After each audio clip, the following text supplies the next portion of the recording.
मैं हूं डॉक्टर अनुज और आपको आज एक ऐसी कहानी सुनाने जा रहा हूं। बस आज छोटी सी वार्तालाप करेंगे जिसमें हम थोड़ी सी प्रेरणा लेंगे मेरे एक दोस्त से जिनको स्वयं इस चीज़ से बहुत प्रेरणा मिली। और ये चीज़ थी हमारे श्री श्री अमिताभ बच्चन जी से, उनकी लाइफ से, जिनको हमारे जो एक दोस्त थे जिनका पूरा जीवन ही उस चीज़ से बदल गया। सुनना चाहेंगे क्या है? तो तैयार हो जाइए। मेरे एक मित्र हैं और उनकी 1 साल की कन्या है और 1 साल की कन्या होने के तुरंत बाद उनकी वाइफ फिर से प्रेग्नेंट हो गई। और प्रेग्नेंट होने के बाद उन्होंने सोचा कि ये तो गलत है, मेडिकली कैसे होगा, क्या होगा। वाइफ के साथ चर्चा की, पर बहुत ही सात्विक और बहुत ही ब्राह्मण क्वालिटी के आदमी थे जिनका अबॉर्शन की तरफ कभी दिमाग गया नहीं कि हम बेटी जो हमारी सेकंड जो हम प्रेग्नेंट हुए लड़की हुई है, लड़का होने वाला है, उसको हम अबॉर्ट करें, ये कभी उनके मन में नहीं आया। बाय द वे, अबॉर्शन के बारे में एक छोटी सी चर्चा करूंगा कि 1,25,000 अबॉर्शन हमारे पूरे विश्व में हर दिन प्रतिदिन होते हैं। हम वर्ल्ड वॉर 1, 2, 3 की बात करते हैं और हमारे मेडिकल साइंस ने तो उसके ऊपर एक मुखौटा भी कर दिया है कि 20th वीक तक प्रेगनेंसी बिल्कुल जायज़ मानी जाती है अबॉर्शन के लिए, और ये बहुत ही अलग एक चीज़ है। पर उन्होंने कभी इस अबॉर्शन को नहीं माना। जो 25 to 50 million abortions are done per year, पर ये जो हमारे मित्र थे उसमें नहीं गए और उन्होंने सोचा कि नहीं, मैं ये जो गर्भ है इसको मैं रखूँगा, इसका गर्भपात नहीं करूँगा। और उन्होंने सोचा कि भगवान की इच्छा है ये और हम आगे बढ़ेंगे। तो पति भी और पत्नी भी दोनों एकत्र आए, उन्होंने चर्चा की और इस बात से सहमत हुए कि हम एकत्र आके इस गर्भ को रखेंगे। तो एक बार ऐसे हुआ कि इसी दौरान एक टीवी पर शो आ रहा था और ये दोनों पति पत्नी बैठकर देख रहे थे इस शो को, और इसमें अमिताभ बच्चन थे जिनका एंडिंग वाला पार्ट था। और वहाँ पर जो मॉडरेटर था उसने अमिताभ बच्चन से पूछा कि आप अपने फैंस को क्या संदेश देना चाहते हैं। और उस समय की जो बात अमिताभ ने बोली, इस बात से इनका पूरा जीवन परिवर्तित हो गया और इसको मैं आपके सामने रखना चाहता हूँ। अमिताभ बच्चन ने बोला कि मेरा एक छोटा सा कहानी है, मेरी एक छोटी सी कहानी है जो मैं दोहराना चाहूँगा सब दर्शकों के सामने। और उन्होंने अपना जीवन बताया कि जब वो शेरवुड स्कूल में पढ़ते थे नैनीताल में, वहाँ पर एक बहुत बड़ा प्ले था उनका, एक ड्रामा था जिसके लिए उन्होंने अपने पिता को बहुत आवेदन करके बुलाया था।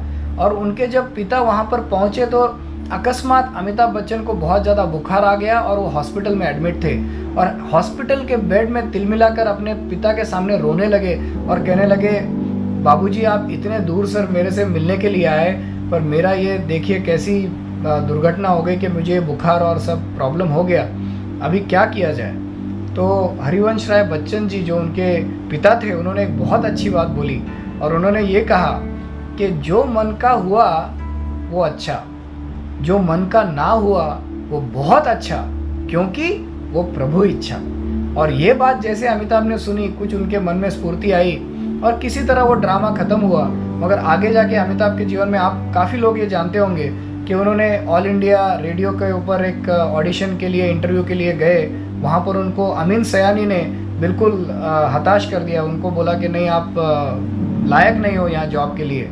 उन्होंने फिर से एक ऊर्जा जताई और देखा कि इंग्लिश में एक इंटरव्यू देंगे ऑल इंडिया रेडियो में, क्योंकि अमिताभ का ये स्वप्न था कि जाकर ऑल इंडिया रेडियो पर जॉकी बनेंगे। वहाँ पर इंग्लिश के ऑडिशन में भी उनको नकार दिया और इतने हताश हो गए, इतने दुखी हो गए कि मेरा जीवन आगे जा ही नहीं रहा है, कैसे मेरा जीवन आगे बढ़ेगा, कैसी दिनचर्या में मैं आगे जाऊँगा, क्या करूँगा जीवन में। उसी समय उनको अपने पिता की बात थी वो याद आई कि जो मन का हुआ वो अच्छा, जो ना हुआ वो और भी अच्छा, क्योंकि वो प्रभु इच्छा। और जब ये देखकर किसी तरह से इंदिरा गांधी से सिफारिश लेके उन्होंने अपनी पहली फिल्म का स्टार्ट किया था, और जो 7 हिंदुस्तानी, और उसके बाद में जब जंजीर आई तो अमिताभ एक घर घर के नाम बन गए।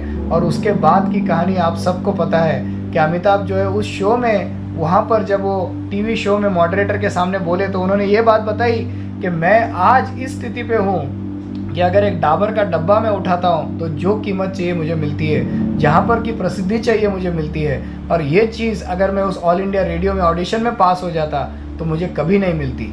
तो ये बड़ी ही प्रसन्नचित्त बात अमिताभ जी ने जब बताई तो वो मेरे दोस्त अपनी पत्नी की ओर देखने लगे और वो जो पत्नी थी वो अपने मेरे इस दोस्त के पास देखने लगी और उन्होंने यही बात दोहराई। और आज जब मेरे दोस्त मुझे मिलते हैं और उनके जब लड़के को वो देखते हैं, वो आज आईआईटी में है और बड़े ही नामचीन उनके जो पुत्र है, उनको देखकर, तेजस्वी जो पुत्र है, उनको देखकर वो गर्व से ये बात कहते हैं कि अगर उस समय मैंने कुछ गलत डिसीजन लिया होता तो आज ये जो मेरा लड़का है, जो आज मेरे इस पूरे फैमिली का नाम रोशन कर रहा है, ये आज यहाँ पर धरती पर नहीं होता। तो जो मन का हुआ वो अच्छा, जो ना हुआ वो और भी अच्छा, क्योंकि वो प्रभु इच्छा। ये बात हमेशा आपके मन में गांठ बांध कर रख लीजिए मेरे मित्रों।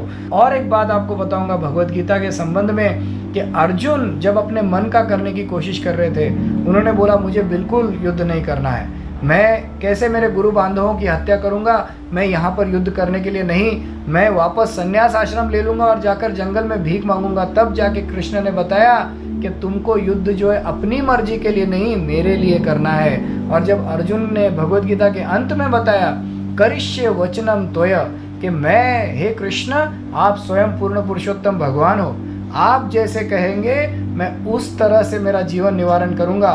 तो आज देखिए 5000 साल के बाद भी जब भगवत गीता का संवाद आता है तो किसका नाम आता है साथ में भगवान के? और किसी का नहीं, वही अर्जुन का नाम हमारे सामने आता है, क्योंकि उन्होंने अपने मन को प्रभु इच्छा के साथ जोड़ा। हर स्थिति नर नारायण के रूप में, उनका नर के रूप में नाम लिया जाता है। तो यह है आज की सीख। आज हमको यही सीखना है, किसी भी तरह मन को तो मानो, पर अगर मन की बात ना हुए तो हताश मत होना मेरे मित्रों, क्योंकि जो हो रहा है हमारे जीवन में वो भगवान स्वयं केंद्र में रखकर उसको आपके जीवन में आगे बढ़ा रहे हैं। हताश मत होना, आगे बढ़ते रहना। जय हो।